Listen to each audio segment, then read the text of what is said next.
L'ambassadeur Sextul avait été témoin de l'ascension et de la chute de 17 civilisations galactiques au cours de ses 3000 ans de carrière diplomatique. Il avait vu des espèces capables de plier la réalité à la force de leur esprit, des races qui vivaient d'énergie pure et des empires qui s'étendaient sur des amas stellaires entiers. Rien ne l'avait préparé à ce moment. Il se tenait sur la plateforme d'observation de la station neutre, observant l'humanité se préparer à ce que tous les analystes militaires qualifiaient en de mission suicide. La flotte humaine s'étendait dans le vide comme des joyaux éparpillés sur du velours noir. 200 vaisseaux, peut-être 300 tout au plus. Elle paraissait pitoyable comparée aux dévoreurs. Le cauchemar insectoïde qui avait dévoré 12 systèmes stellaires l'année précédente commandait plus de 10 000 vaisseaux. Chacun d'eux était une horreur biomécanique capable de briser des planètes comme des œufs. Les 4 yeux de Zectol suivaient les mouvements des vaisseaux humains. Ils se déplaçaient main à main. Toute espèce civilisée respectait les principes fondamentaux de la guerre navale, établis depuis des millions d'années. Les navires restaient en formation serrée pour se protéger mutuellement. Les plus gros demeuraient en retrait et utilisaient leur puissance de feu supérieure à distance. Les plus petits servaient de navires de surveillance et de reconnaissance. Les humains, eux, ne faisaient rien de tel. Leurs navires se déplaçaient selon des schémas lâches, apparemment chaotiques. Leurs immenses cuirassés fonçaient en avant tels des prédateurs voraces.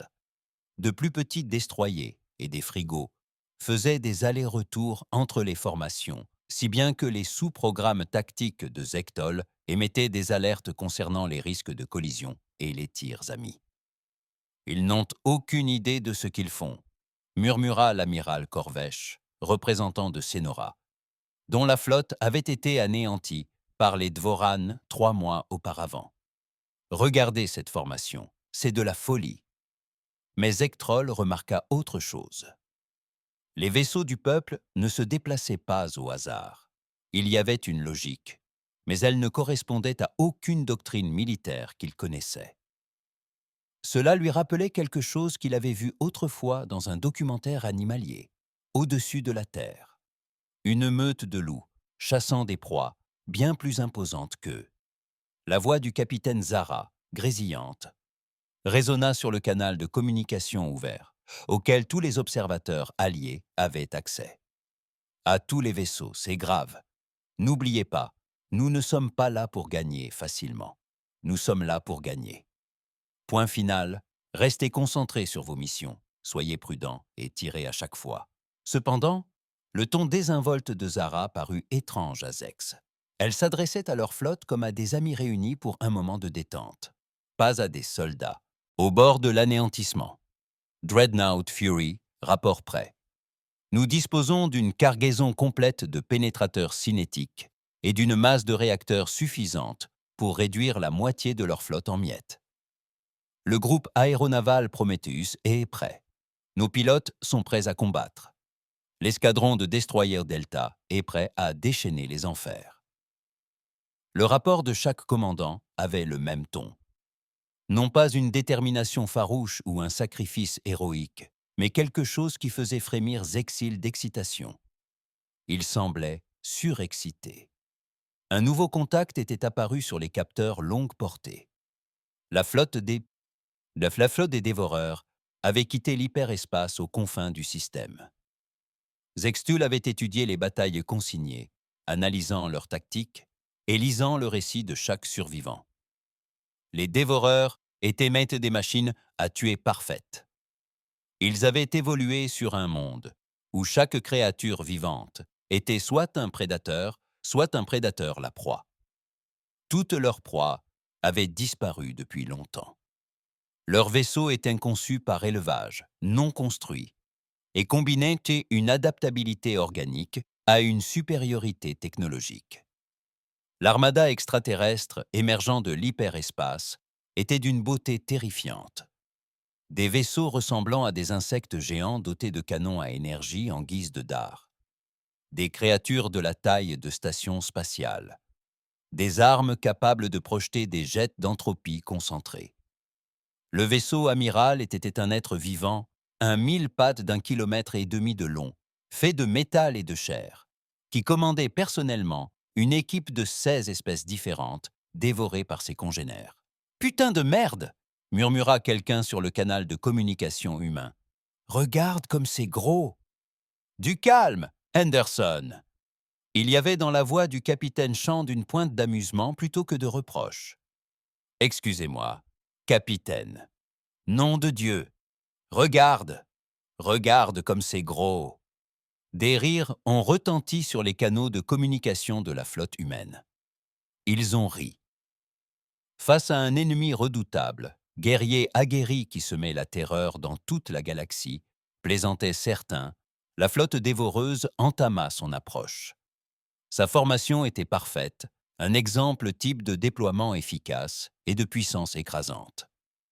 Les plus imposants bio-IPS formaient un fer de lance capable de percer n'importe quelle ligne de défense. Les vaisseaux de taille moyenne créaient des champs de tir croisés. Les plus petits se déployaient en éventail sur les flancs, prêts à exploiter la moindre faiblesse. C'était magnifique. C'était inévitable. C'était la mort incarnée. Tous les vaisseaux, c'est la réalité.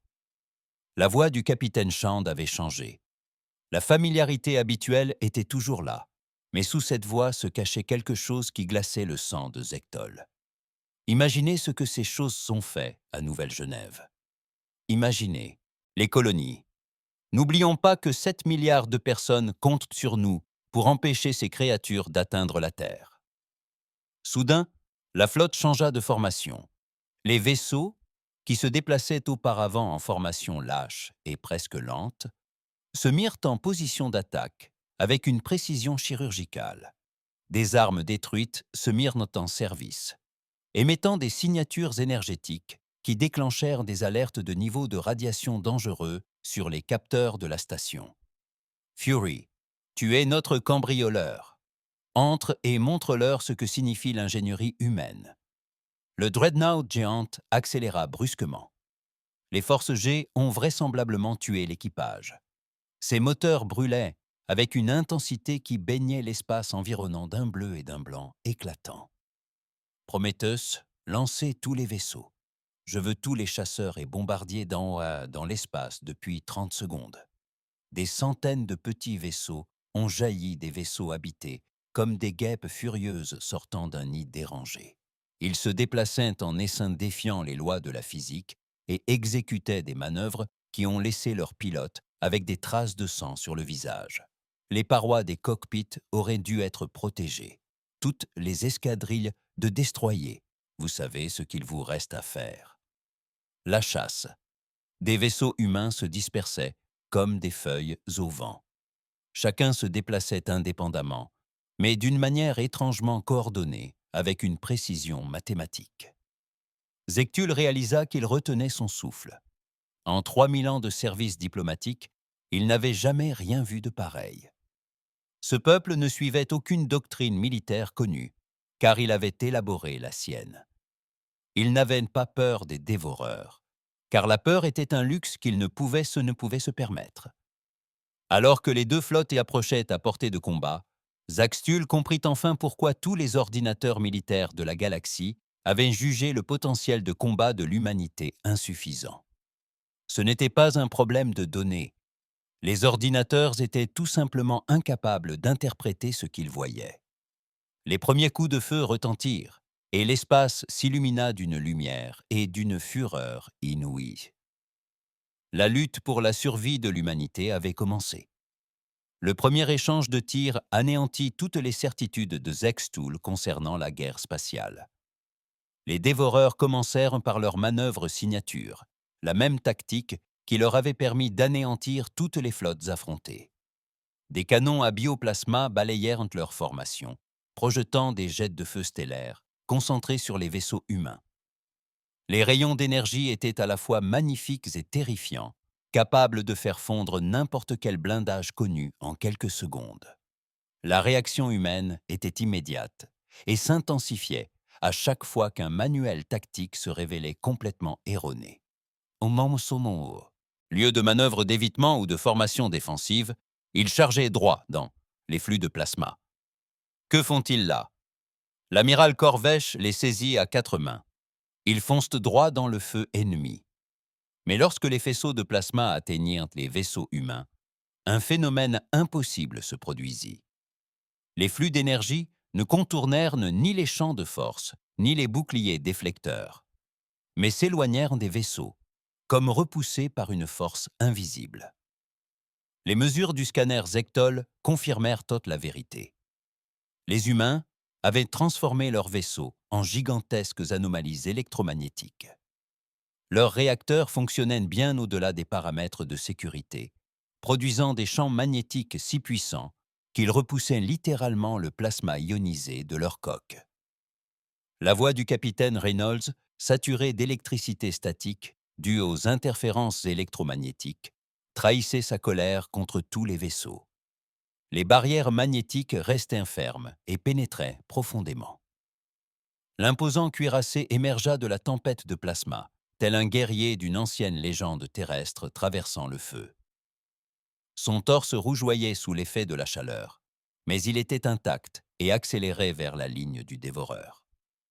Les commandants extraterrestres réagirent par par une décharge électrique clairement visible sur les biocapteurs.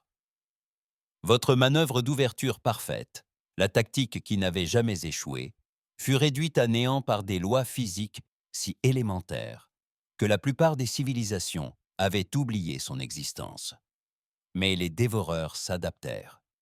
Rapidement, leurs armes secondaires furent activées. Projectiles cinétiques et bombes gravitationnelles insensibles aux champs magnétiques.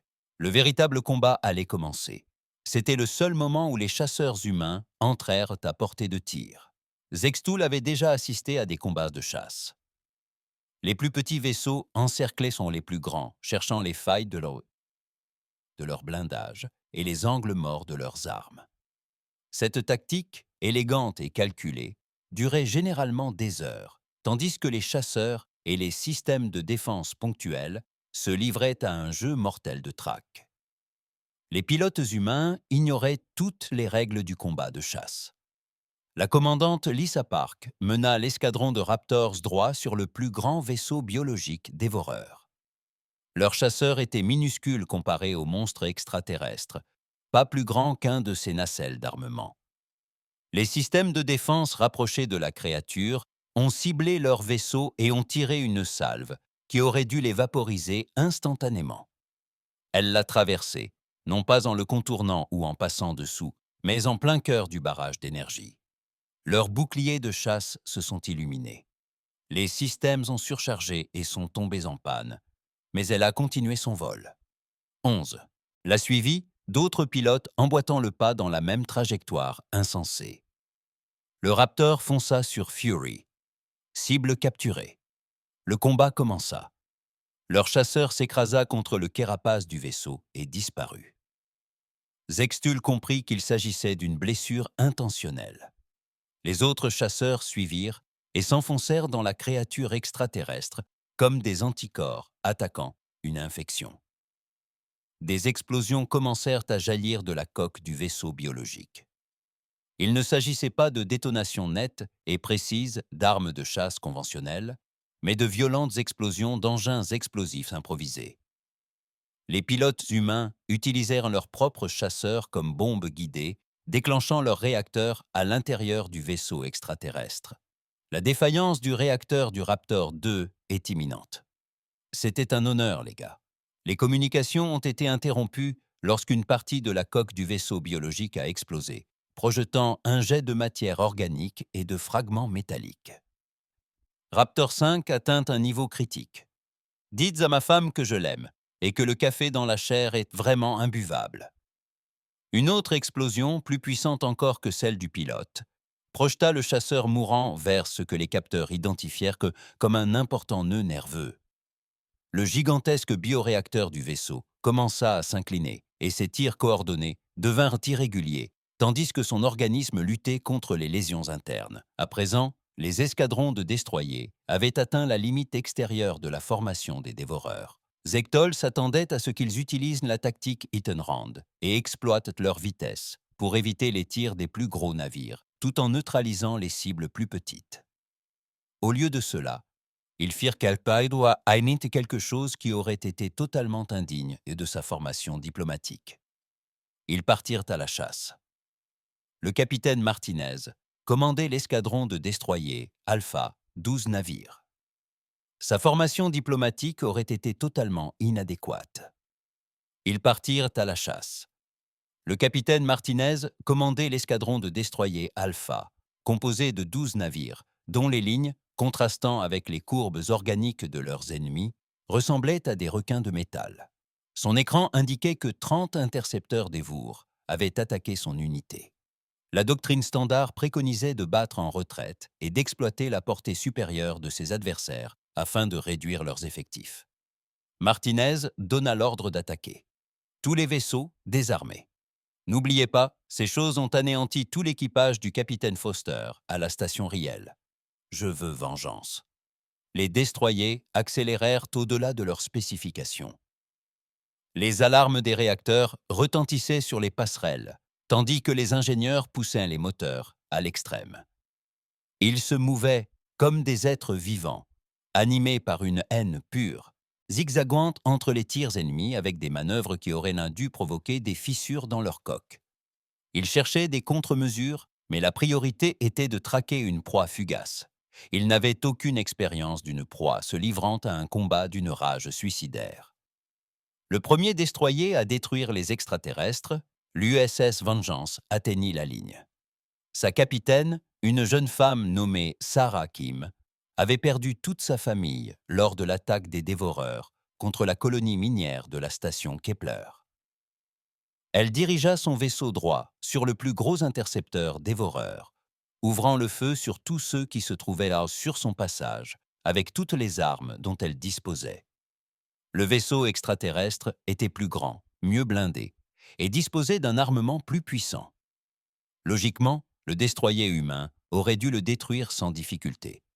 Ce qui se produisit ensuite défiait toute logique. Le Vengeance percuta le vaisseau extraterrestre à 30% de la vitesse de la lumière. L'explosion était visible à 3 systèmes stellaires de distance. Les 2 vaisseaux se désintégrèrent instantanément, leurs atomes se dispersant sur plusieurs kilomètres cubes d'espace. Mais l'onde de choc de la collision mit hors de combat 2 autres vaisseaux dévoreurs et en projeta 3 autres dans les airs. Contrôle, vengeance pour la flotte. La voix du capitaine Kim crépita dans les parasites quelques instants avant l'impact.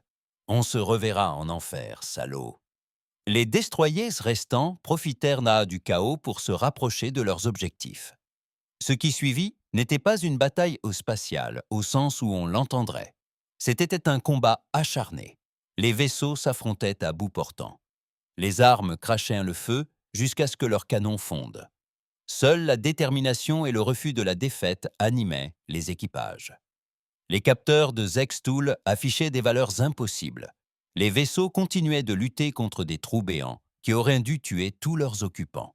Les équipes travaillaient dans le vide spatial, équipées uniquement de combinaisons de survie et d'une obstination sans faille. Les armes tiraient sans alimentation électrique, puisant leur énergie dans les systèmes de survie de secours. Par leur refus obstiné de mourir, les humains défiaient les lois de la physique. L'amiral Corvache contemplait la scène tactique, les yeux écarquillés. C'est impossible.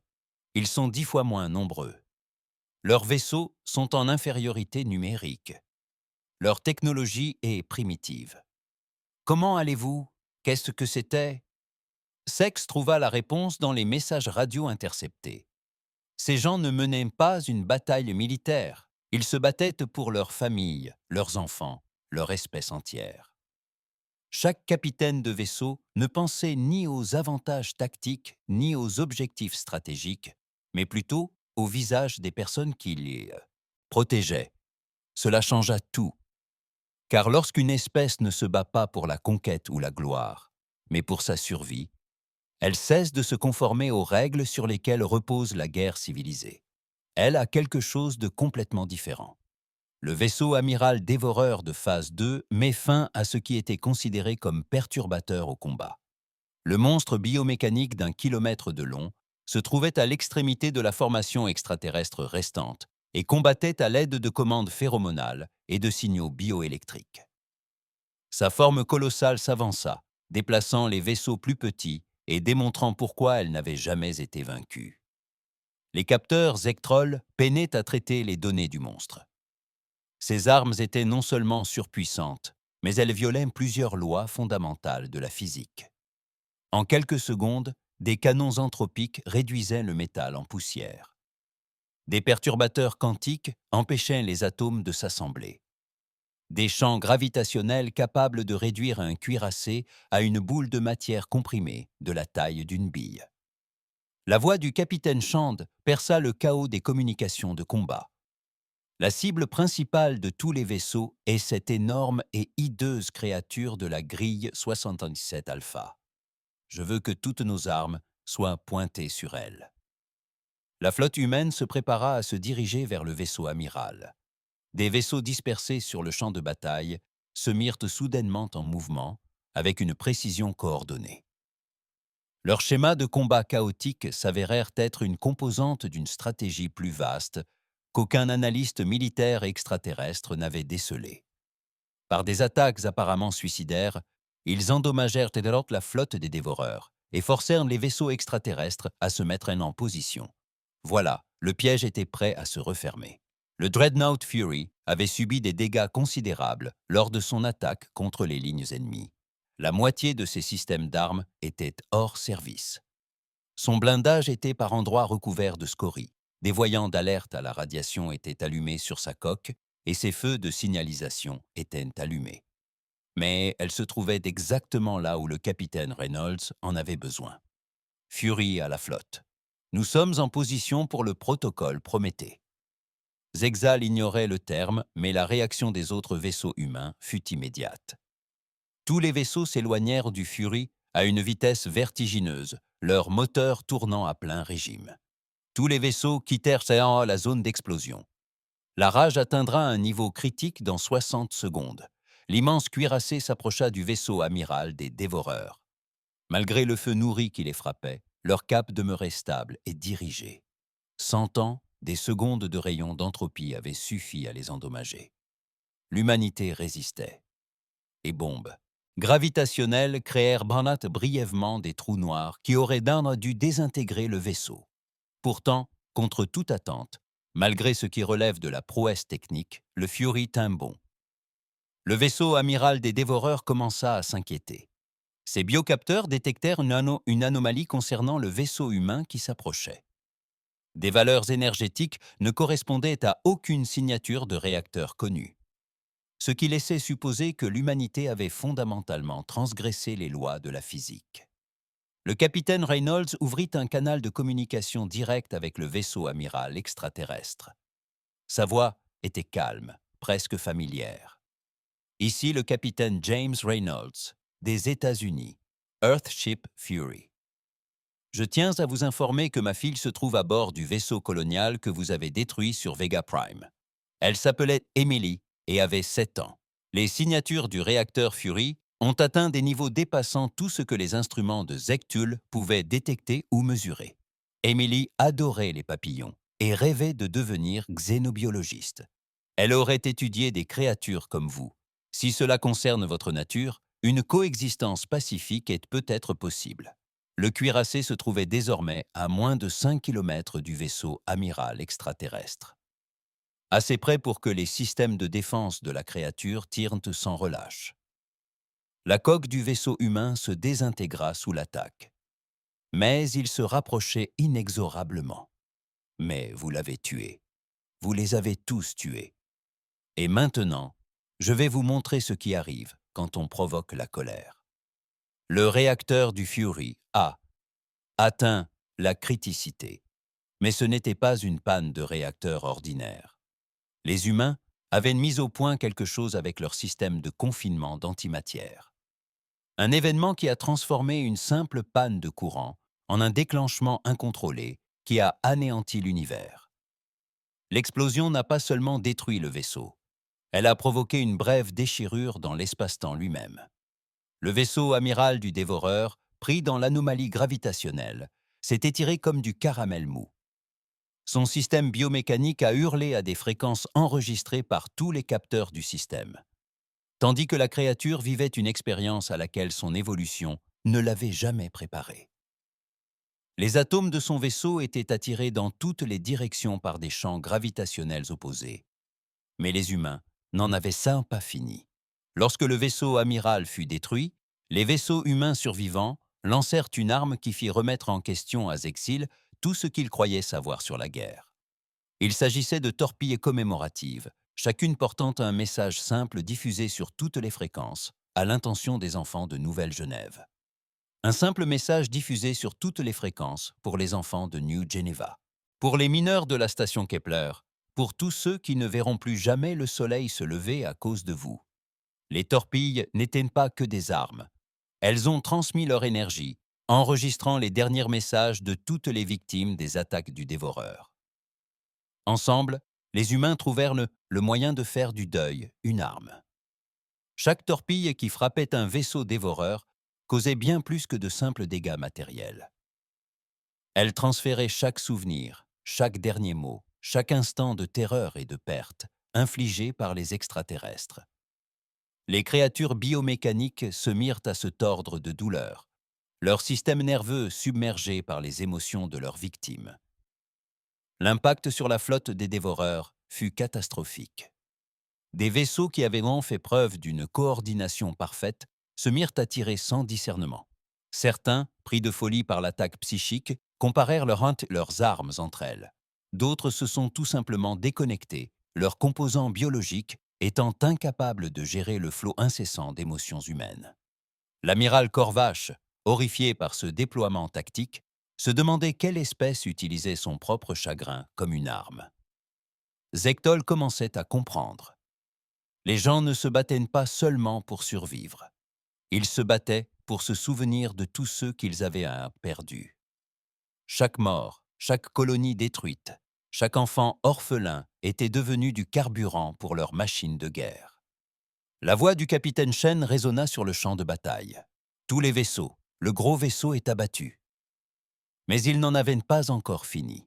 Ils arrivèrent. Notre espace est désormais à la chasse.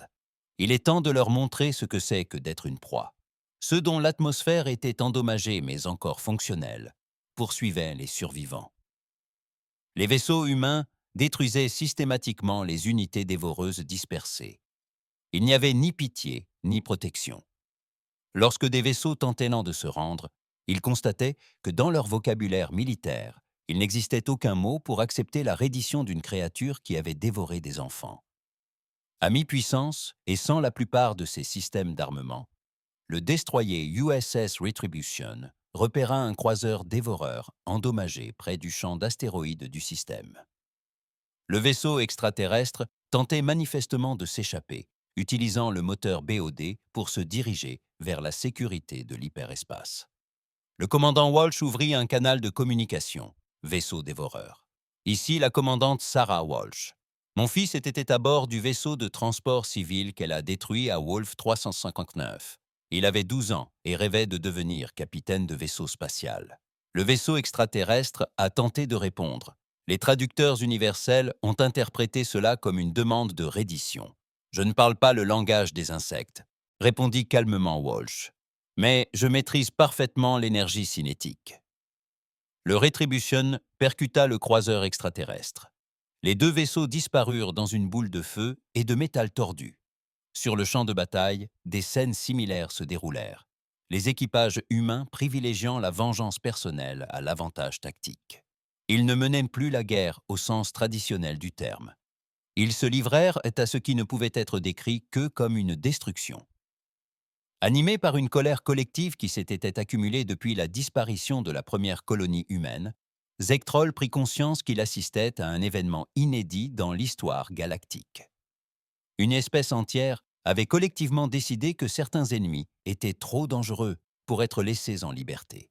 Les humains n'ont pas cherché à vaincre les dévoreurs. Ils ont tenté de les éradiquer complètement de l'univers. Et lorsque le dernier vaisseau dévoreur s'est éteint dans le vide glacial de l'espace, et que ses cris biomécaniques se sont tus, Zextel a compris pourquoi les textes anciens de son peuple contenaient des avertissements concernant une espèce qui émergerait un jour de la bordure extérieure.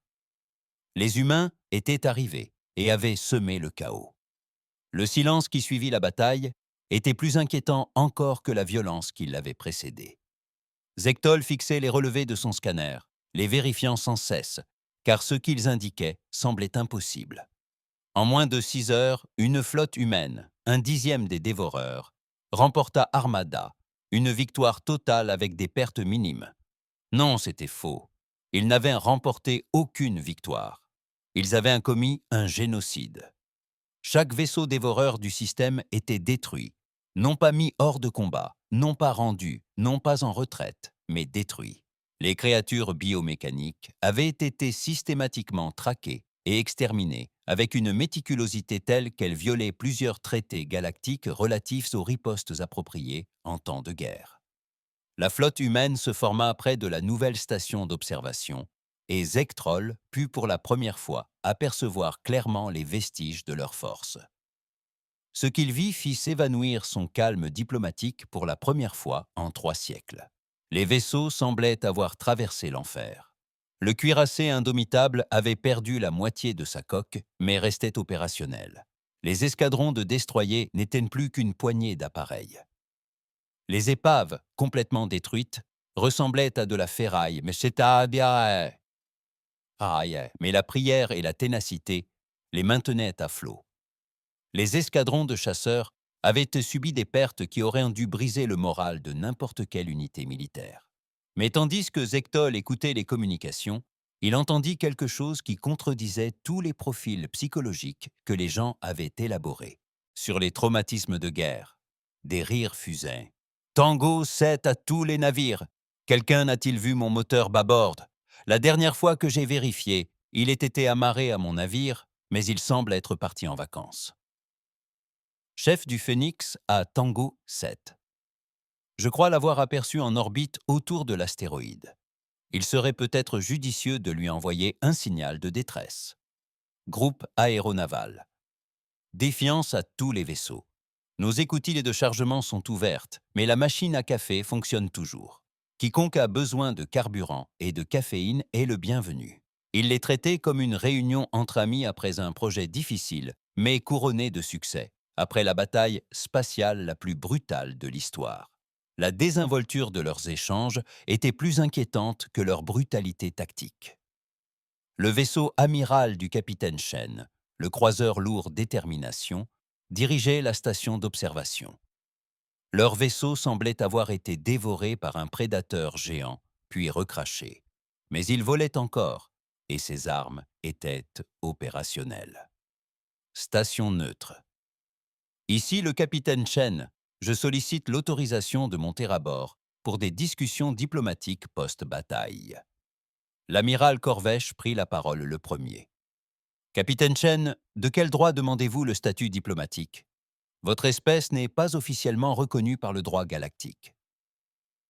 La réponse de Chen laissait entendre qu'elle trouvait la question amusante. Amiral, je crois que nous avons acquis notre légitimité diplomatique à la dure.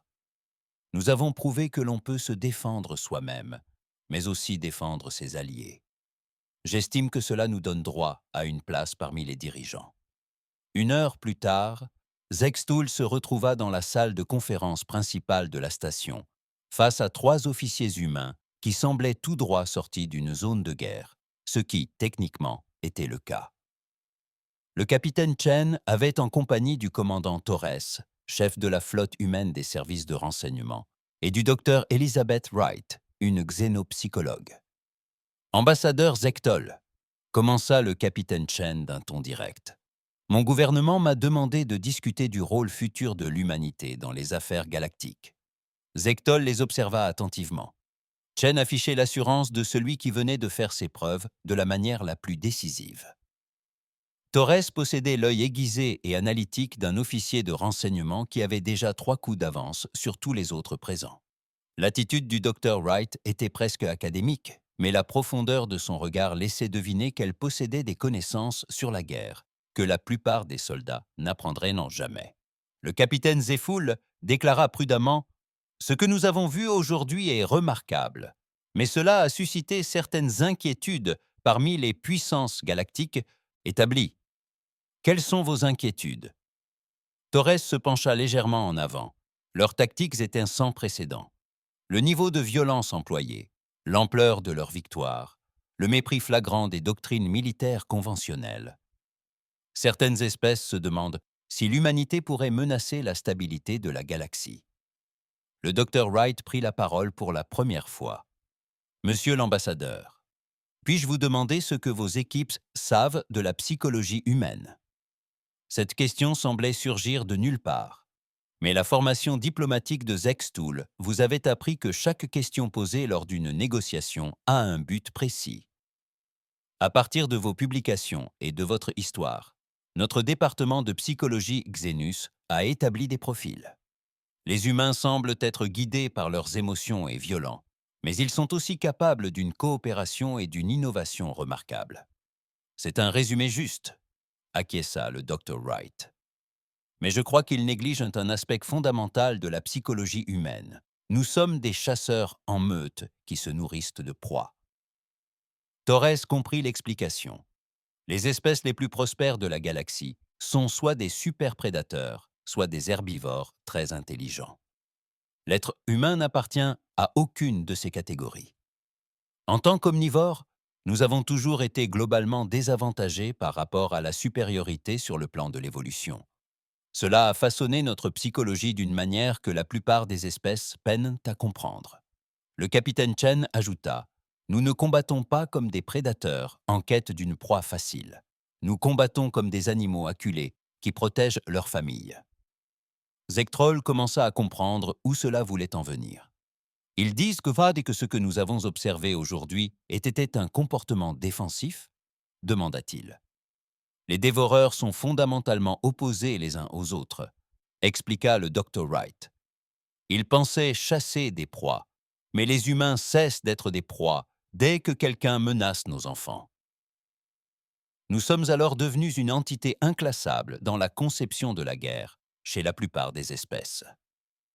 Le commandant Torres activa un affichage holographique présentant l'analyse tactique de la bataille.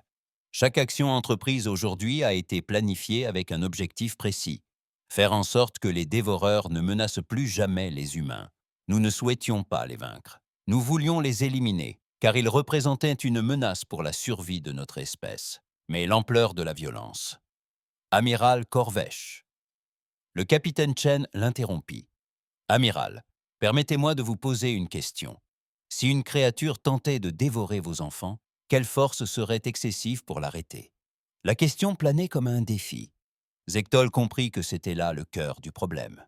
Comportement humain était caractérisé par le tribalisme, mais les civilisations galactiques l'ont transcendé.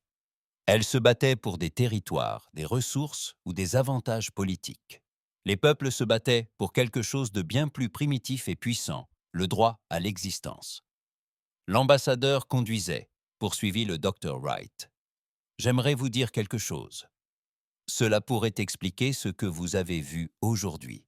Elle a activé une tablette personnelle et projeté une image sur l'écran holographique. On y voyait une jeune fille, d'environ 8 ans, tenant quelque chose qui ressemblait à une petite créature terrestre aux ailes colorées. Il s'agit d'Emily Reynolds. Elle était la fille du capitaine Reynolds, dont il avait parlé avant de détruire le vaisseau amiral des Dévoreurs. Emily est morte lors de l'attaque des Dévoreurs sur Vega Prime, 6 mois auparavant. D'autres photos sont apparues. Des enfants qui jouaient, des familles réunies, des gens qui menaient une vie tout à fait normale. Voici quelques-unes des 40 000 personnes qui ont péri lors des attaques des Dévoreurs l'an dernier. Ce n'étaient pas des soldats, ils ne représentaient aucune menace. C'étaient simplement des gens qui vivaient leur vie et tentaient de bâtir un monde meilleur parmi les étoiles.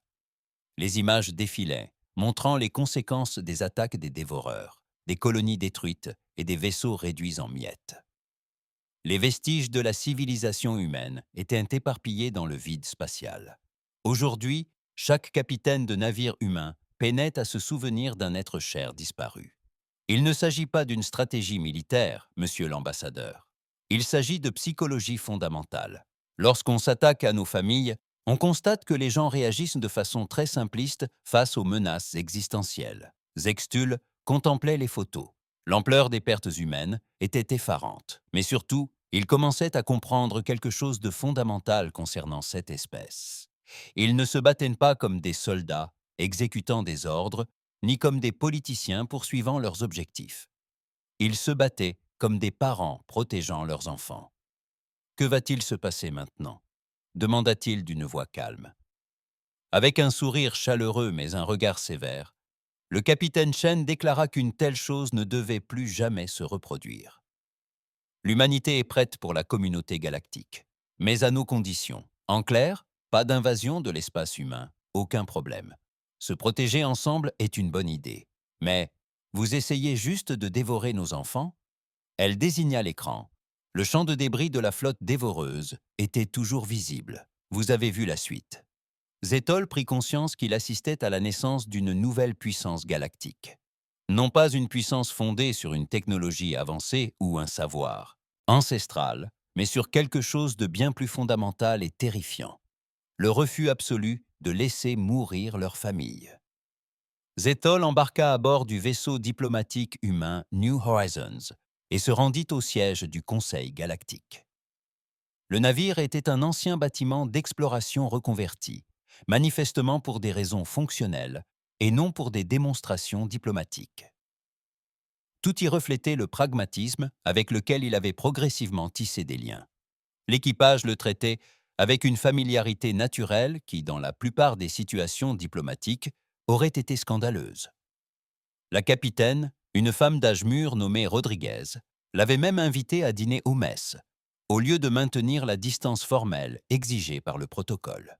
« Ambassadeur », avait-elle déclaré avec cette franchise si caractéristique, « ils seront enfermés avec nous pendant 2 semaines. Inutile de s'inquiéter. » Ce qui avait le plus impressionné Zexil, c'était leur apparente normalité. 3 semaines auparavant, ces mêmes personnes avaient participé à la bataille spatiale la plus brutale de l'histoire. Ils lui montrèrent alors des photos de leur famille, parlèrent de leurs loisirs et débattirent pour savoir si le café des synthétiseurs du vaisseau était réellement pire que celui servi à l'Académie diplomatique de la Terre. Cette transformation était troublante. Ce n'étaient pas les guerriers sanguinaires auxquels ils s'attendaient après avoir constaté leur habileté au combat. C'étaient des gens comme les autres qui vaquaient à leurs occupations quotidiennes, avec la même désinvolture qu'au moment du génocide. Le docteur Wright était resté à bord dans le cadre de la mission diplomatique, et Zexel passait de longues heures à converser avec elle. Elle semblait sincère dans son intérêt pour la bataille et ses conséquences. « Vous savez, dit-elle un soir en regardant par les hublots du pont d'observation, la plupart des espèces semblent croire qu'il existe 2 types d'êtres humains. Les explorateurs amicaux rencontrés lors du premier contact et les redoutables guerriers rencontrés lors de la bataille. Ces descriptions sont-elles exactes ? Demanda Zectol. Elles le sont toutes deux, mais sont incomplètes. C'est ce que la plupart des extraterrestres ont du mal à faire comprendre aux humains. Nous ne sommes pas 2 espèces différentes sous un même masque. Nous sommes une espèce capable d'être les 2 à la fois. Point final. Elle désigna les membres d'équipage qui passaient à travers les barrières transparentes en aluminium des ponts. Le lieutenant Mason, là-bas, jouait aux échecs avec sa fille de 8 ans ce matin via les communications subspatiales. Il y a 3 semaines, il a percé la coque d'un croiseur de Houra avec son chasseur et a déclenché le réacteur dans sa salle des machines. Cela ne paraît contradictoire que si l'on considère la violence et la compassion comme des contraires. On sait depuis longtemps que, parfois, l'acte le plus compatissant est de tuer ceux qui menacent sa famille. La conversation fut interrompue par une annonce provenant de la passerelle. Tout le monde s'y est nourri. Station du Conseil galactique. Préparez-vous au protocole d'arrivée diplomatique. Zexil contempla l'immense structure qui abritait le centre de la civilisation galactique. La station Arcadia était une merveille d'ingénierie, une sphère de près de 50 km de diamètre, servant de foyer aux représentants de plus de 300 espèces. C'était un symbole de coopération pacifique, de technologie avancée et de dialogue civilisé. Aujourd'hui, il devait toucher l'humanité. La délégation diplomatique humaine était restreinte à l'échelle galactique. Le capitaine Chen menait le groupe, accompagné du docteur Wright et de quelques conseillers militaires. Ils avançaient avec une assurance silencieuse dans les couloirs conçus pour s'adapter aux préférences architecturales de nombreuses espèces différentes. La grande salle d'assemblée avait été conçue pour impressionner les visiteurs par l'ampleur et la majesté de la civilisation galactique. Des représentants de centaines de mondes prenaient place dans un immense amphithéâtre. Leur biologie différente formait une fresque de formes qui évoquait l'infinie diversité du vivant. Aujourd'hui, cette diversité ressemblait davantage à une faiblesse qu'à une force. Le chancelier suprême Felter, un ancien être astral dont le peuple a contribué à fonder le Conseil galactique il y a des milliers d'années, a ouvert la séance par une cérémonie traditionnelle. Son espèce communiquait principalement par le biais de champs électromagnétiques contrôlés, et ses paroles résonnaient directement dans l'esprit de chaque personne présente. Nous sommes réunis aujourd'hui pour discuter de l'émergence d'une nouvelle espèce au sein de notre communauté galactique. Les humains ont demandé une reconnaissance officielle et une place au sein du Conseil galactique. Cependant, des événements récents ont soulevé des questions quant à leur légitimité à y siéger. Le capitaine Chen a pris la parole. Elle paraissait minuscule dans l'immense salle, une simple parmi les représentants d'espèces qui contrôlaient des empires stellaires s'étendant sur des milliers de mondes. « Mes chers représentants », commença-t-elle, et sa voix résonna distinctement dans l'acoustique de la salle. « Il y a 3 semaines, l'essaim des dévoreurs a envahi l'espace humain pour dévorer nos colonies et notre peuple. Ils avaient déjà détruit 12 systèmes, appartenant à des espèces membres de ce conseil. Un profond regret parcourut l'Assemblée. La crise des dévoreurs était le plus grand échec du Conseil de mémoire récente. Malgré leur flotte combinée et leur technologie avancée, ils n'étaient pas parvenus à stopper l'avancée des essaims extraterrestres. Lorsque nous avons demandé de l'aide, on nous a informé que les forces du Conseil étaient insuffisantes pour faire face à la menace. On nous a conseillé d'évacuer nos systèmes et d'obtenir le statut de réfugiés pour être accueillis par leurs espèces membres. Chen marqua une pause, laissant cette information faire son chemin. Nous avons alors opté pour une autre voie. Les écrans holographiques de la chambre s'activèrent et diffusèrent des enregistrements tactiques de la bataille. Sextel semblait être un représentant. Pour la première fois dans la galaxie, nous avons vu précisément comment la flotte humaine avait remporté la victoire. La réaction fut immédiate et violente. Certaines espèces reculèrent d'horreur devant ce qui leur était montré, tandis que d'autres se penchèrent en avant, visiblement intéressés par les innovations tactiques. Certains entamèrent des consultations rapides avec leurs conseillers et réévaluèrent la situation, actualisant ainsi leurs estimations concernant les capacités humaines. « Vous avez commis un génocide », accusa le représentant Tikland de l'Alliance pacifiste. « Vos forces armées n'ont fait preuve d'aucune pitié, n'ont accepté aucune reddition et ont anéanti une espèce entière de la galaxie. » La réponse du capitaine Shand fut calme et factuelle. Le représentant Tiklan, les dévoreurs, avait dévoré 43 milliards d'êtres sensibles dans 12 systèmes stellaires. Ils n'avaient montré aucune capacité à communiquer, à négocier ou à coexister. Ils étaient un cancer qui se propageait à travers notre galaxie. Cela ne justifiait rien. Cela justifie tout ce que nous avons fait. Chen l'interrompit stoïquement. Nous ne cherchons pas à justifier notre défense. L'humanité est désormais un acteur des affaires galactiques. Appréciez-vous la situation? Le champ électromagnétique du chancelier suprême a fluctué à un point tel que Zextool en fut surpris.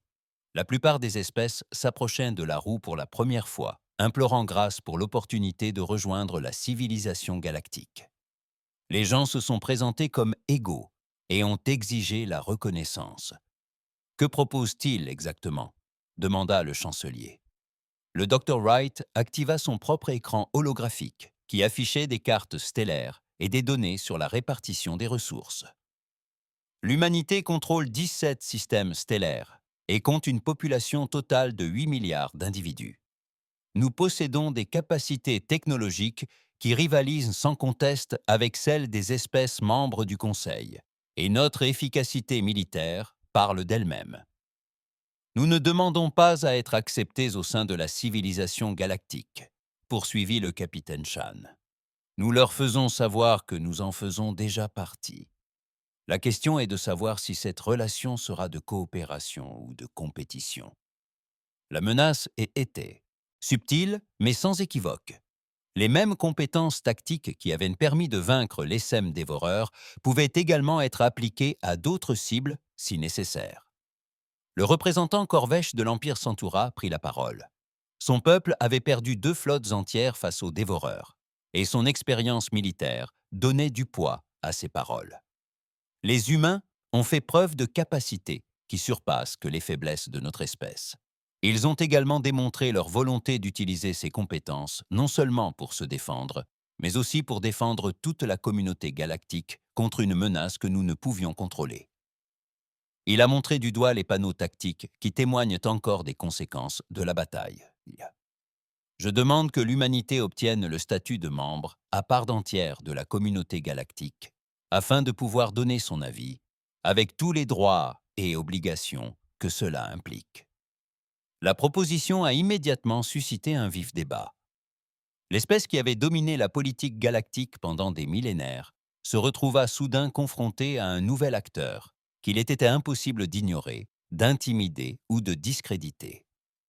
L'humanité avait toute sa place à la table des négociations, forte de la méthode la plus ancienne et la plus respectée jamais connue par une civilisation. Elle avait prouvé sa capacité de survie. Tandis que le débat faisait rage autour d'eux, le capitaine Chen conservait son calme et son sang-froid. Elle avait clairement exposé son point de vue et démontré les capacités de son espèce. Il revenait désormais à la communauté galactique de décider comment gérer la réalité de la puissance humaine. Zexil comprit qu'il assistait à un moment historique. L'équilibre de la civilisation galactique venait de basculer. Au cœur de ce bouleversement se trouvait une espèce qui avait appris à combattre des animaux acculés et à penser comme des super-prédateurs. La galaxie ne serait plus jamais la même. Le vote eut lieu après 18 heures de débat de plus en plus houleux, à mesure que les implications de l'adhésion humaine se précisaient. Des représentants qui avaient entretenu des relations politiques confortables pendant des siècles se retrouvèrent soudain confrontés à une espèce qui défiait tous les calculs établis de la galaxie et bouleversait l'équilibre des pouvoirs. Zexil, depuis la zone d'observation diplomatique, suivit l'affichage des résultats. Le résultat fut plus serré que prévu. 187 voix pour l'adhésion du peuple, 156 contre et 23 abstentions. L'humanité obtint ainsi la majorité la plus faible de son histoire, ce qui lui permit d'intégrer pleinement le Conseil galactique. Le capitaine Chen prit cette décision avec le même calme et le même professionnalisme. Elle l'a montré tout au long du procès, mais Extul a remarqué dans son expression quelque chose qui suggérait qu'elle s'attendait précisément à ce dénouement et qu'elle s'était déjà préparée aux conséquences. « Merci pour cette opportunité », a-t-elle déclaré à l'Assemblée. L'humanité aspire à contribuer à la paix et à la prospérité de la galaxie. La cérémonie officielle qui suivit fut maladroite et guindée. Les protocoles de salutation traditionnels étaient bornés et conçus pour des espèces se présentant au Conseil comme partenaires juniors bienveillants, en quête de conseils et de protection. Il était clair que les individus se considéraient comme égaux, ayant mérité leur place par leurs compétences avérées et non par une bienveillance manifeste. Après la cérémonie, Zectrol se retrouva dans une salle de réception où des conversations informelles étaient censées apaiser les tensions résiduelles issues du processus officiel. Au lieu de cela, il assista à une danse diplomatique prudente, chaque espèce s'efforçant d'évaluer avec précision l'impact de cette nouvelle dynamique sur ses propres intérêts. L'hégémonie des 5 fils, l'une des puissances militaires les plus importantes du Conseil, avait été dépêchée par l'amiral Kush pour explorer d'éventuelles alliances. Le commandant reptilien, le capitaine Chen, s'approcha avec l'assurance de celui qui commande une flotte de plus de 3000 vaisseaux de guerre. Il commença par s'adresser au capitaine Chen avec une politesse formelle. L'hégémonie félicite l'humanité pour son entrée au Conseil. Nous pourrions peut-être discuter d'accords de défense mutuelle. Le sourire de Chen était poli, mais sans engagement. Amiral, merci pour votre proposition. Qu'aviez-vous exactement en tête? Un pacte de défense mutuelle classique. Nos flottes coordonneraient leurs réponses aux menaces extérieures, échangeraient des informations et sécuriseraient nos revendications territoriales respectives. En retour, l'humanité nous transférerait ses capacités tactiques uniques afin de mener des opérations conjointes. Votre peuple a manifestement développé des innovations qui servent un objectif plus large dont l'Alliance pourrait bénéficier. Zektrol a immédiatement perçu la stratégie. Le Hegemony cherchait à utiliser les capacités militaires et humaines tout en conservant le pouvoir de décision stratégique. Il s'efforçait d'utiliser les capacités militaires humaines tout en gardant le contrôle des décisions stratégiques. C'était une approche classique pour intégrer les puissances militaires mineures à leur sphère d'influence. La réponse du capitaine Shand fut diplomatiquement parfaite et stratégiquement dévastatrice. Amiral, je crois qu'il y a un malentendu quant à la place de l'humanité. Nous ne recherchons pas des partenaires de leadership lorsque nous prenons des décisions militaires. Nous recherchons des égaux avec lesquels nous pouvons nous coordonner si nos intérêts convergent. La crête des reptiles s'aplatit légèrement. Capitaine, la Hegemony veille sur vous depuis plus de 2000 ans, assurant la sécurité de cette région de la galaxie. Nous avons l'expérience nécessaire pour arrêter les dévoreurs. Conclut Chen d'une voix calme. Le silence qui suivit fut profond. L'amiral couché venait de se rappeler que sa puissante flotte, malgré toute son expérience et sa puissance de feu, n'avait pas réussi à accomplir ce qu'une simple force humaine avait réalisé en 6 heures. Le docteur Wright s'est habilement immiscé dans la conversation. Amiral, je crois que le capitaine Chen voulait dire que l'humanité est communautaire et que les approches sécuritaires sont privilégiées. Nous aimons collaborer avec l'hégémonie face aux menaces communes, mais nous conservons le commandement indépendant de nos forces armées. C'était une façon polie de dire que chacun choisit ses combats et les mène à sa manière. La menace implicite était claire. Vous avez peut-être testé les forces de contrôle humaines, et vous découvrirez ce que c'est que de les affronter en ennemis plutôt qu'en alliés. Des conversations similaires ont eu lieu dans toute la zone de réception. Le collectif éthéré s'est renseigné sur les accords de partage de technologies. La Fédération du commerce a discuté de partenariats économiques. L'Union académique souhaitait établir des programmes d'échange culturel. Chaque groupe cherchait à tirer profit des capacités humaines, tout en minimisant les perturbations pour la vie quotidienne et les structures de pouvoir existantes. Et chaque groupe découvrit que les gens avaient leur propre motivation, qui ne correspondaient pas forcément aux traditions galactiques. Zektol observait tout cela avec une fascination grandissante. Il avait été témoin de la création de centaines de relations diplomatiques au cours de sa carrière, mais jamais une où le nouveau membre, dès son arrivée, eut un impact aussi évident. La véritable révélation survint lorsque Walid, représentant de l'Alliance pacifiste, rencontra le capitaine Chen, manifestant une inquiétude sincère et non des manœuvres politiques. « Capitaine, dit l'être de cristal d'une voix empreinte d'harmonie, mon peuple est troublé par la violence dont font preuve les leurs.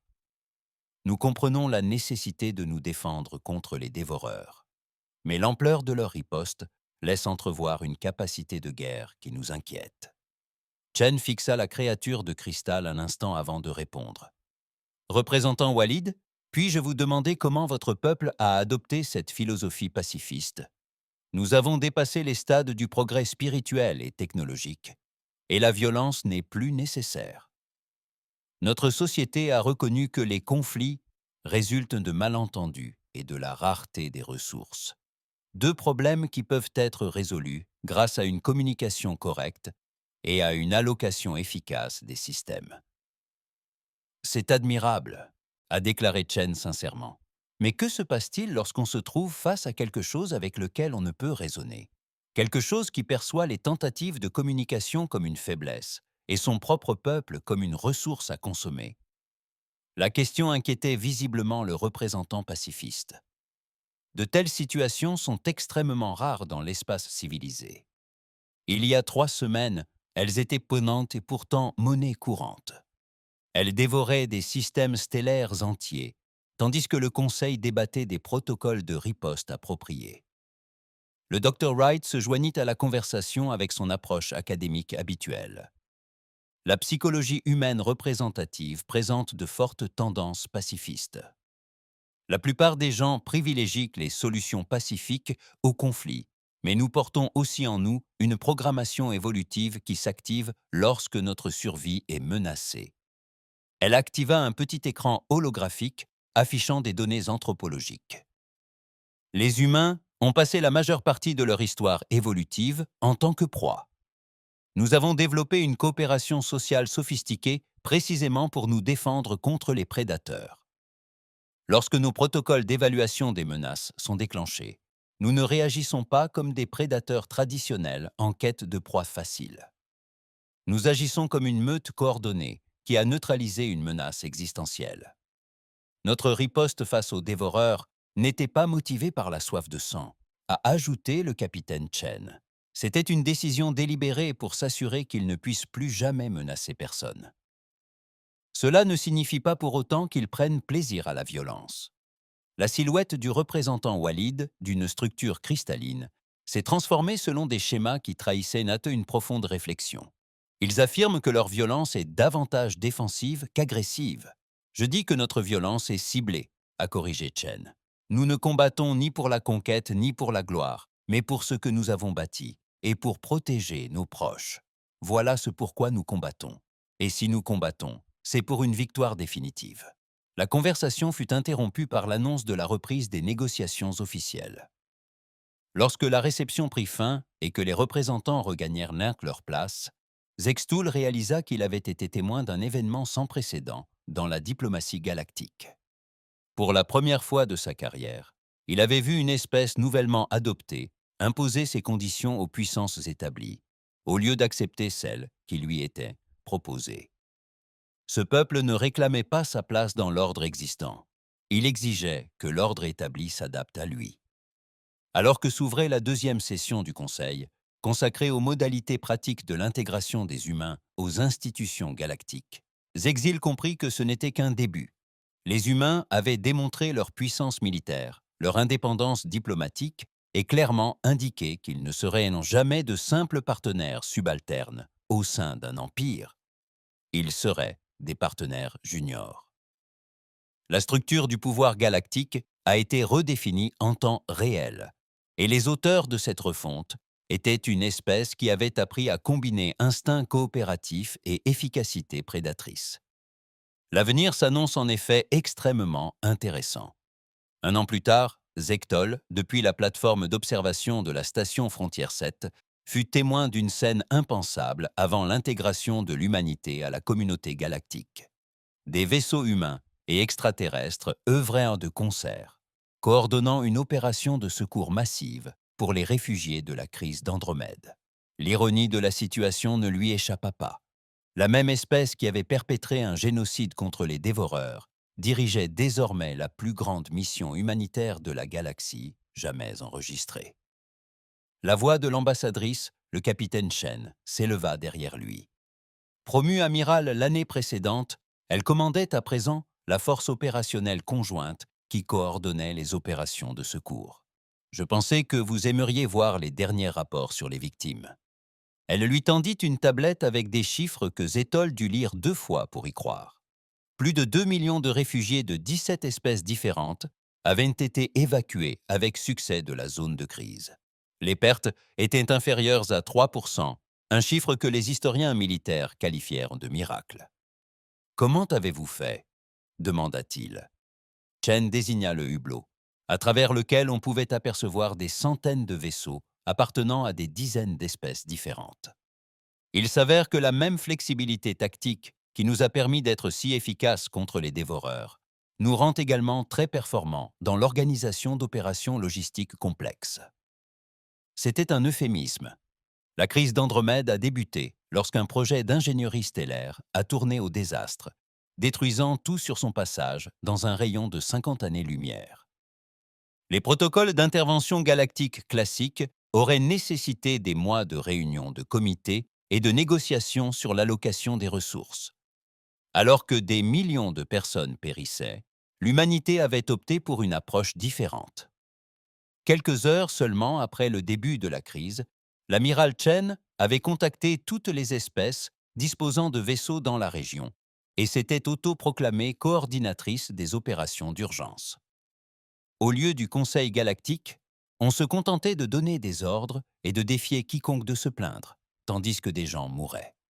Le plus remarquable, c'était que cela avait fonctionné.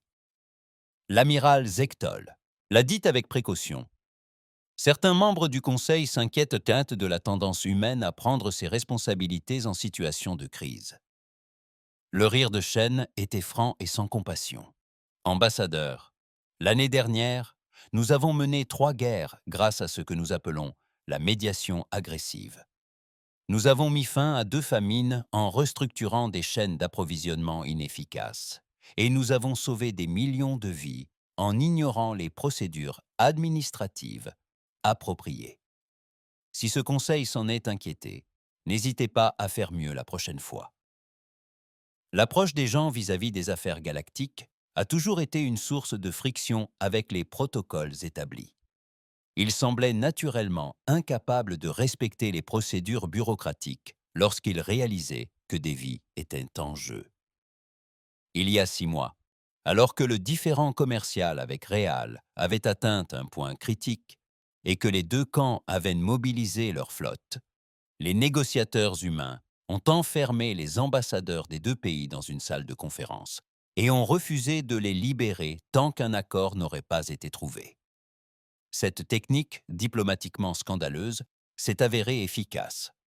On m'a demandé d'agir ainsi afin de discuter des objectifs à long terme de l'humanité au sein de la communauté galactique. Sexil poursuivit. C'est simple, répondit Chen. Nous voulons que nos enfants grandissent dans une galaxie où ils sont en sécurité, bien nourris et libres de réaliser leur plein potentiel. Le reste n'est que détail. Le docteur Wright les rejoignit sur la plateforme d'observation, sa tablette remplie de rapports d'analyse psychologique à la main. En tant qu'experte en coopération interespèces, la question était désormais clairement considérée comme galactique. Concernant vos propos à l'ambassadeur, je comprends leurs inquiétudes quant aux méthodes humaines. Mais nous aspirons à une civilisation galactique, non à la domination. Nous nous efforçons de résoudre le problème. Elle activa un écran holographique présentant des données comparatives sur la réponse aux crises galactiques avant et après l'intervention humaine. Les chiffres étaient alarmants. Les délais de réponse s'étaient améliorés en moyenne de 400%. L'efficacité de l'allocation des ressources avait augmenté de 300%. Le nombre de victimes en situation de crise avait diminué de 75%. La plupart des civilisations galactiques ont développé leur système politique à des époques où les menaces évoluaient lentement et où les ressources étaient abondantes. Le Dr. Wright a expliqué que leur protocole fonctionne bien pour gérer les situations stables sur de longues périodes, mais qu'il se révèle inefficace lorsque les gens ont besoin d'une aide immédiate. L'être humain a évolué dans un monde où les menaces peuvent surgir instantanément et où les ressources sont toujours rares. Chen ajouta, « Notre instinct nous pousse à identifier le problème le plus critique, en mobilisant un maximum de ressources afin de le résoudre immédiatement et seulement ensuite à nous préoccuper des procédures appropriées. » Zectol étudia attentivement les données. L'influence humaine sur la civilisation galactique était profonde, mais elle n'avait rien à voir avec la conquête militaire redoutée par beaucoup. Les humains étaient plutôt devenus les intervenants d'urgence de la galaxie, l'espèce que les autres civilisations sollicitaient lorsque les méthodes traditionnelles échouaient. « Il y a autre chose qu'elles devraient savoir, » dit doucement le Dr. Wright. « Nous avons surveillé les canaux de communication de la galaxie et constaté que la façon dont les espèces abordent la gestion des crises a considérablement évolué. Elle présenta un autre graphique affichant des données d'analyse des communications antérieures à l'adhésion de l'humanité au Conseil. La réponse habituelle aux crises émergentes consiste à former des comités, à mener des études et à élaborer des stratégies à long terme. Désormais, la première réaction de plus de 60% de l'espèce est de se demander comment les humains réagiraient dans une telle situation. Les conséquences sont choquantes. L'anéantissement de l'humanité en moins d'un an est devenu le modèle galactique de gestion des crises. On apprend à la galaxie à penser comme les humains, a fait remarquer Zach Stroll. Nous apprenons à la galaxie à penser comme des survivants, a corrigé Chen. La plupart des espèces ont développé leurs systèmes politiques et sociaux après avoir acquis une supériorité technologique sur leur environnement. Le temps, les ressources, le consensus et la stabilité à long terme étaient des objectifs clés. Les humains ont développé leur système alors qu'ils étaient encore chassés, a ajouté le Dr. Wright. Nous avons appris à prendre des décisions rapidement sous pression et à privilégier la survie immédiate à l'optimisation à long terme. Une alerte des communications interrompit leur conversation. L'amiral Chan répondit à l'appel provenant du centre d'urgence du Conseil galactique. Sa voix était tendue et urgente. Nous sommes confrontés à une situation évolutive dans le secteur Kepler. Des contacts extraterrestres inconnus ont pénétré le système et ne répondent pas aux tentatives de communication. Les premières mesures des capteurs indiquent qu'ils pourraient être hostiles. La transformation de Shand fut instantanée. Son ton décontracté laissa place à un professionnalisme militaire concentré. Combien de vaisseaux? Quel est leur niveau technologique? Y a-t-il des systèmes habités dans les environs immédiats? Les analyses préliminaires révèlent la présence d'au moins 50 vaisseaux de configuration inconnue. Ah bah, technologie semble conforme aux normes du Conseil. Le système Kepler compte environ 30 millions d'habitants répartis sur 4 planètes. Bien reçu, répond l'amiral Chen. Je commande les unités disponibles et mène l'enquête. Elle coupe la communication et se tourne vers Zexul. Ambassadeur, vous devriez observer la suite. Je pense que sur le long terme, ce seront vos questions qui répondront aux objectifs de l'humanité. En quelques minutes, l'amiral Chen a coordonné 17 flottes d'espèces différentes, organisé une force opérationnelle conjointe et envoyé des vaisseaux de reconnaissance explorer les contacts inconnus. La rapidité et l'efficacité de leur réaction étaient stupéfiantes. Plus important encore, aucun commandant extraterrestre n'a remis en question la prise de commandement par Zexil. Ils avaient simplement accepté qu'en cas de crise, les individus coordonneraient la riposte et que tous suivraient leur exemple. Alors que la flotte conjointe se prépare à partir pour le secteur Kepler, le Dr. Wright effectue une dernière analyse. Ambassadeur, au cours de l'année écoulée, nous avons compris la différence fondamentale entre la psychologie humaine et celle de la plupart des espèces galactiques. Certaines cultures perçoivent les problèmes comme des choses à contrôler, à contenir ou à éviter.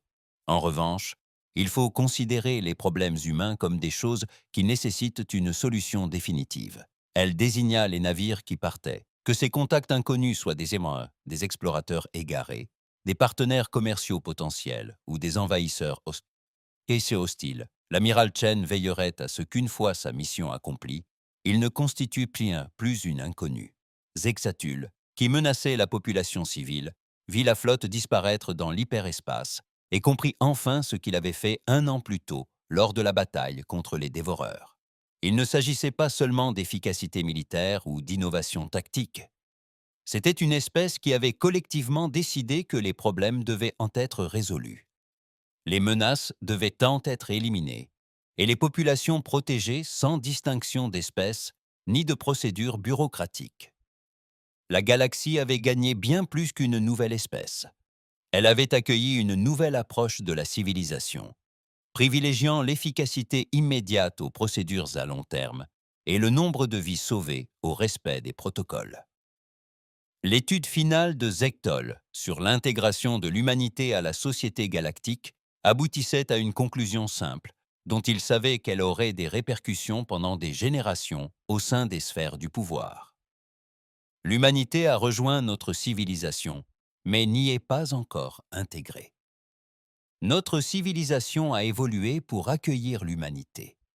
Cette distinction est essentielle pour comprendre tout ce qui va se produire ensuite. Les étoiles ne tremblaient plus devant l'humanité. Au contraire, celle-ci avait appris à compter sur elle.